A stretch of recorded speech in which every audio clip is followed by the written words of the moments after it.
সাগরে নিজের ঘর আর উঠছে না, একটি বিহারে ঘর আঙিয়ে গাড়ি দিচ্ছে।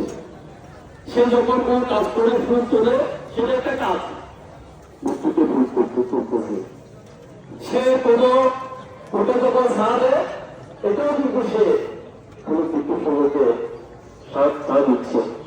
এভাবে করে সর্বক্ষণ সম্প্রদায় যদি পুণ্যস্থান থেকে জীবন নতুন হয়, সেটি হচ্ছে যারা বিষ্ণুভগবানের পুজো করে ব্রহ্মণ করে যারা বিহারে অবস্থান করে।